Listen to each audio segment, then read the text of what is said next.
Assalamu alaikum students. Today we are going to do another topic which is Paget's disease.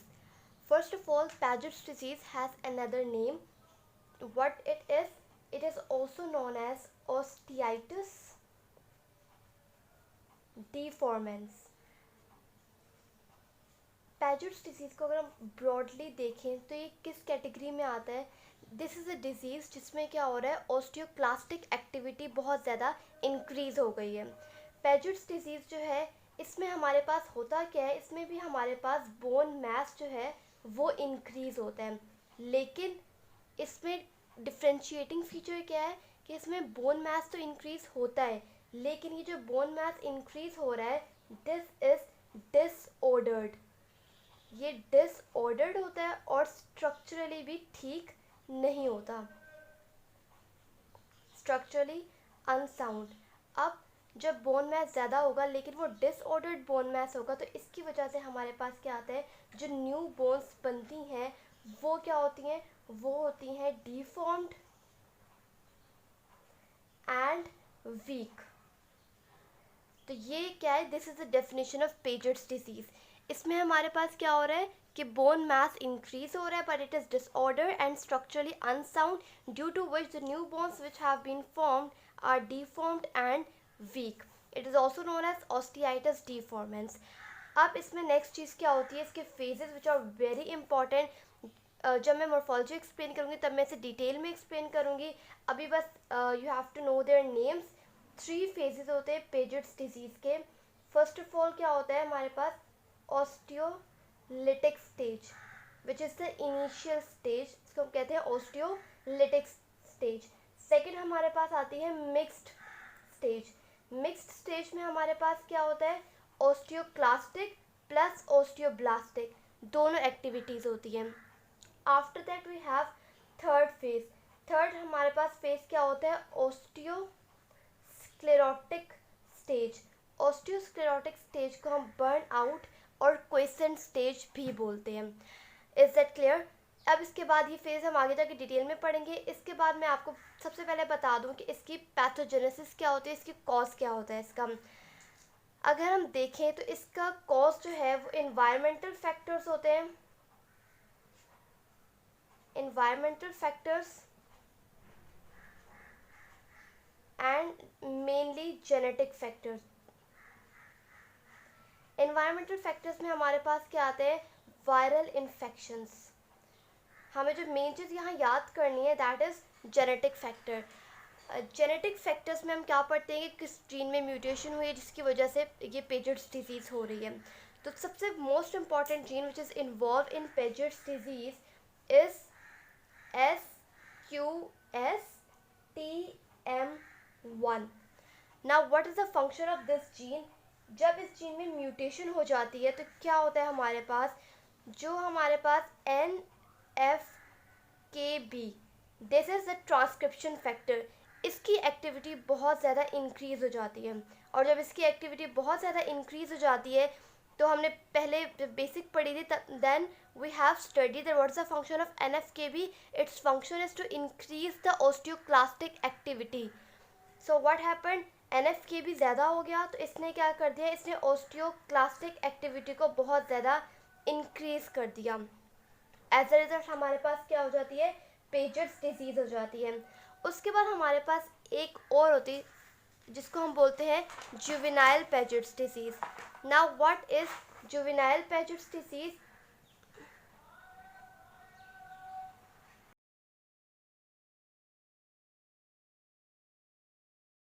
अच्छा, now we are going to study mutations in juvenile Paget's disease. Paget's disease mutation किस चीज़ में थी, SQSTM1 gene में। यहाँ पे हमारे पास 2 mutations आती हैं। पहली हमारे पास म्यूटेशन होती है जो रैंक में आती है। रैंक में हमारे पास क्या होती है, एक्टिवेटिंग म्यूटेशन आती है। एंड वी नो जब रैंक एक्टिवेट हो जाएगा तो एज अ रिजल्ट क्या हो जाएगा, हमारे पास ऑस्टियोक्लास्टिक एक्टिविटी भी ज़्यादा हो जाएगी। सेकेंड हमारे पास म्यूटेशन आती है OPG में म्यूटेशन, लेकिन ये म्यूटेशन क्या है, दिस इज इनएक्टिवेटिंग म्यूटेशन। अगर आप रिकॉल करें what is the function of OPG, OPG क्या करता था, ये रैंक और रैंक लाइगेंड इंटरेक्शन को इनहिबिट कर देता था। जिसकी वजह से क्या होता है कि ओस्टियोब्लास्ट ओस्टियोक्लास्ट को एक्टिवेट नहीं कर पा रहे होते थे। अब यहाँ पे क्या है, ओपीजी की इनएक्टिवेटिंग म्यूटेशन हो गई है। इसका मतलब क्या होगा कि एज अ रिजल्ट यहाँ भी ओस्टियोक्लास्टिक एक्टिविटी क्या हो जाएगी, इंक्रीज हो जाएगी। एंड नाउ अब हमने कॉजेज जो है देख लिया। Now we are going to do the pathogenesis. Now what is the pathogenesis? हमने पढ़ा है कॉज में क्या हो सकते हैं हमारे पास, जेनेटिक फैक्टर्स हो सकते हैं विच इज़ म्यूटेशन, और इन्वायरमेंटल फैक्टर्स हो सकते हैं विच इज़ वायरल इन्फेक्शन। ये दोनों मिलके क्या करते हैं, दोनों मिलके ओस्टियोक्लास्ट जो है इसको एक्टिवेट करते हैं। जिन म्यूटेशन के ज़रिए करते हैं वो मैं आपको बता चुकी हूँ। अब जब ओस्टियोक्लास्ट की एक्टिविटी ज़्यादा हो जाती है, जब ये फैक्टर्स को इफेक्ट करते हैं, then this osteoclast convert into giant osteoclast. जो जायंट ओस्टियोक्लास्ट होता है इसमें क्या होता है, हमारे पास बहुत ज़्यादा न्यूक्लियस आ जाते हैं। अप्रॉक्सीमेटली हमारे पास 10 to 12 न्यूक्लियर हो जाते हैं, और कभी कभार तो हमारे पास 100 न्यूक्लियर भी हो जाते हैं। अब ये जायंट ओस्टियोक्लास्ट क्या करते हैं, ये ओस्टियोक्लास्टिक फैक्टर्स रिलीज करते हैं। इन ओस्टियोक्लास्टिक फैक्टर्स की वजह से क्या होता है, एक तो ओस्टियोब्लास्ट की रिक्रूटमेंट होती है, एंड सेकंड चीज़ फाइब्रोसिस होती है, एंड एंजियोजेनेसिस होती है। अब जो ओस्टियोब्लास्ट की रिक्रूटमेंट हुई है, these osteoblasts again converted into osteoclasts, and this destructive cycle continues, and this is the pathogenesis of Paget's disease. Then now we are going to do morphology. Now we are going to do morphology. Morphology में हमारे पास क्या है कि 3 phases पढ़ेंगे हम। सबसे पहले हमारे पास क्या होता है, lytic phase, which I have told you before. Lytic phase में क्या होता है, बहुत ज़्यादा ओस्टियोक्लास्ट आ जाते हैं। बुक में मेंशन है कि वेव्स ऑफ ओस्टियोक्लास्ट, यानी कि इसमें बहुत ज़्यादा ओस्टियोक्लास्टिक एक्टिविटी जो है वो इंक्रीज़ हो जाती है, जिसकी वजह से हमारे पास न्यूमरस रिजॉर्प्शन पिट्स बन जाती हैं। अब पहले ओस्टियोक्लास्ट आए, उन्होंने बहुत ज़्यादा रिजॉर्प्शन वगैरह कर दी। उसके बाद क्या हुआ, मिक्स्ड फेज आ गया। मिक्स्ड फेज में क्या होता है, ओस्टियोक्लास्ट तो होते हैं बट उनके साथ हमारे पास ओस्टियोब्लास्ट भी आ जाते हैं, ओस्टियोप्रोजेनिटर सेल्स भी आ जाते हैं, जिसकी वजह से अब क्या हो रहा है, वहाँ पे ब्लड वेसल फॉर्मेशन भी हो रही है, लूज कनेक्टिव टिश्यू भी बन रहा है, और ये सब फैक्टर्स मिलके क्या करते हैं, न्यू बोन फॉर्मेशन करते हैं। और न्यू बोन जो होती है वो वुवन भी होती है और लेमिलर बोन भी होती है, लेकिन एट द एंड जो है वो सारी बोन क्या हो जाती है, लेमिलर बोन में कन्वर्ट हो जाती है।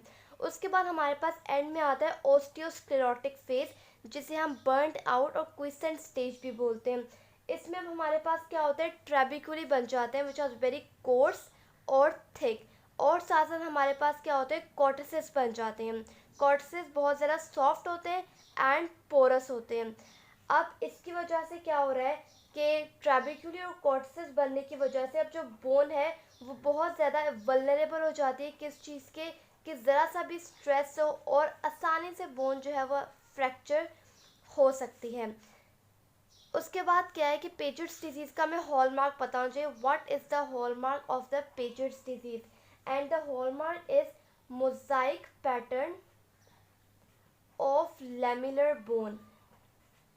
और हमें लेमिलर बोन का मोज़ाइक पैटर्न कहाँ मिलता है, ओस्टियोस्क्लेरोटिक फेज में, क्योंकि मिक्स्ड फेज में तो लेमिलर बोन बन रही है, और जब लेमिलर बोन बन जाती है उसके बाद क्या होता है, हमारे पास इस तरह का लाइक दिस, ये बुक में जो हमें पिक्चर दी गई है बेसिस में, this is the mosaic pattern, जिसमें हमारे पास क्या होता है, परमानेंट पजल लाइक अपीयरेंस बन जाती है, जिग्सॉ पजल लाइक अपीयरेंस बन जाती है। This is the hallmark of Paget's disease. Now we are going to do the clinical course. Paget's disease में सबसे पहले क्या बात बताई गई है कि ये 15% मोनोस्टोटिक होता है, यानी कि ज़्यादातर ये क्या होता है, polyostotic. Now what do you mean by monostotic? Monostotic का मतलब क्या होता है कि सिंगल बोन को इफ़ेक्ट कर रहा है, लेकिन पेजेट्स डिजीज में सिर्फ 15% ऐसा होता है कि सिंगल बोन इफेक्टेड हो। मोस्टली क्या होता है इसमें, पोलीस्टोटिक, यानी कि many bones are affected. Now what are the common areas? The common areas are the axial skeleton and proximal femur. Axial skeleton और proximal femur जो है, these are the common areas of Paget's disease. अब उसके बाद क्या है, जाहिर सी बात है पेन जो है वो भी कॉमन होती है, और पेन कहाँ होती है, उस बोन में which is affected by the Piaget's disease. क्यों? क्योंकि मैंने बताया था कि बोन जो होती है वो डीफॉर्म्ड होती है, बोन वीक होती है, जिसकी वजह से क्या होता है, माइक्रो फ्रैक्चर्स होते हैं, ठीक है। सेकेंडली क्या हो रहा है कि बोन जो है वो ओवर ग्रो कर रही है, और जब बोन ओवर ग्रो करेगी तो जहाँ जहाँ हमारे पास स्पाइनल और क्रेनियल नर्व रूट्स जो है उनका एग्जिट या एंट्री पॉइंट है वो भी कंप्रेस हो रही होंगी।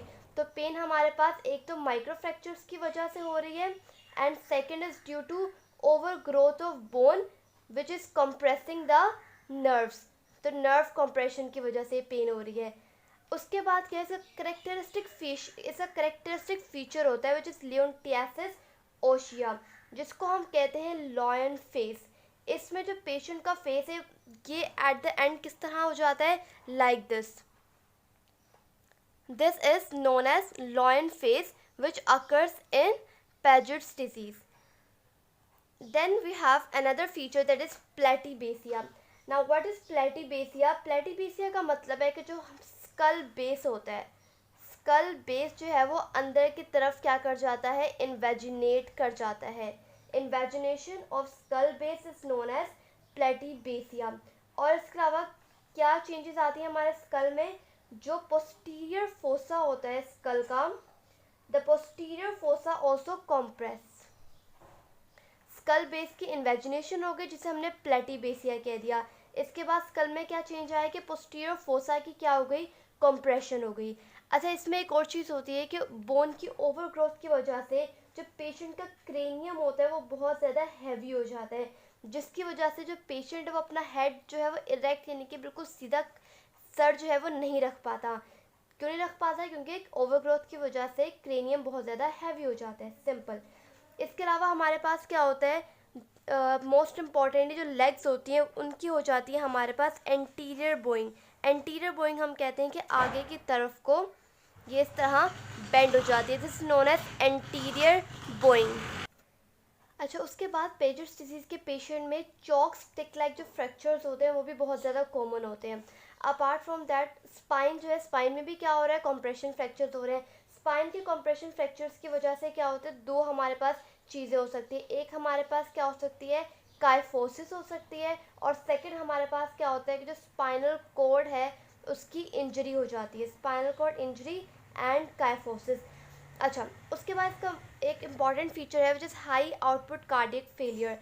मैंने बताया था कि जो हम फेजेस पढ़ रहे थे, इसके सेकंड फेज में हमारे पास था कि बहुत ज़्यादा एंजियोजेनेसिस हो रही थी, बहुत ज़्यादा ब्लड वेसल्स फॉर्म हो रही, यानी कि पेजेट्स डिसीज़ में बहुत ज़्यादा हाइपर वेस्कुलैरिटी हो जाती है, और उस हाइपर वेस्कुलैरिटी की वजह से क्या होता है, हाई आउटपुट कार्डियक फेलियर हो सकता है। इसके अलावा पेजेट्स डिजीज़ जो है बहुत ज़्यादा ट्यूमर लाइक कंडीशंस के साथ एसोसिएटेड होती है, यानी कि पेजेट्स डिजीज़ में आगे जाके ट्यूमर लाइक कंडीशंस जो हैं वो डेवलप हो सकती हैं, जैसे कि हमारे पास जॉइंट सेल ट्यूमर हो सकता है। इसके अलावा हमारे पास ओस्टियोसार्कोमा हो सकता है एंड फाइब्रोसार्कोमा, यानी कि इस तरह की ट्यूमर लाइक कंडीशंस हमें पेजेट्स डिजीज़ के पेशेंट्स में मिल सकती हैं। अच्छा, this is the clinical course. सब मैंने फीचर्स बता दिए क्या होता है, मैं एक बार रिवाइज कर दूं कि ज़्यादातर पॉलीस्टोटिक होता है और एक्सियल स्केलेटन और फीमर को इफेक्ट करता है, हमें पेन मिलेगी इफेक्टेड बोन में। इसके अलावा लायन फेस होता है, क्रेनियम बहुत ज़्यादा हैवी होता है, पेशेंट हेड को इरेक्ट नहीं रख सकता। प्लेटिबेसिया होता है, इंटीरियर बोइंग होती है, स्पाइन के कंप्रेशन फ्रैक्चर्स की वजह से kyphosis and spinal cord injury हो सकती है, high output cardiac failure and tumour like conditions. अब इसके अगर हम लैब्स देखें तो इसके लैब्स में हमें क्या चीज़ मिलेगी कि इसमें जो हमारे पास कैल्शियम लेवल होता है और जो हमारे पास फॉस्फेट लेवल होता है, दीज बोथ आर नॉर्मल, जबकि इसमें हमारे पास जो अल्कलाइन फॉस्फेटेज के लेवल होते हैं ये हमारे पास क्या हुए हुए होते हैं, एलिवेट हुए हुए होते हैं। इसके अलावा रेडियोग्राफ में हमें एक करेक्टरिस्टिक साइन मिलता है जिसे हम फ्लेम साइन कहते हैं, flame sign. Now what is the flame sign, ये हमें एक्सरे में मिलेगा और इसमें हमारे पास लाइक दिस, ये हमारे पास क्या है, फ्लेम साइन है, this one is a flame sign. इसमें हमारे पास क्या हो रहा है कि जो एज ऑफ द बोन है ये हमें दिख रहा है एज अ फ्लेम, और ये किस फेज में मिलता है, lytic phase of the Paget's disease of the bone में। So this is the flame sign and it is also known as blade of grass sign, flame sign और blade of grass sign. Now what is the treatment? Treatment जो है वो detail में pharmacology में करेंगे, बस यहाँ पे पता होना चाहिए कि कौन से एजेंट्स हम देते हैं टू ट्रीट पेजेट्स डिजीज़. तो मोस्ट इम्पॉर्टेंटली यहाँ पे हम क्या देते हैं, बिसफॉस्फोनेट्स देते हैं. अगर पेशेंट जो है बिसफॉस्फोनेट नहीं टॉलरेट कर पाता, फिर हम जो है वो कैल्सीटोनिन पे आते हैं. And sometimes we also give denosumab. Now here the topic of Paget's disease has been finished. The next topic would be about renal osteodystrophy.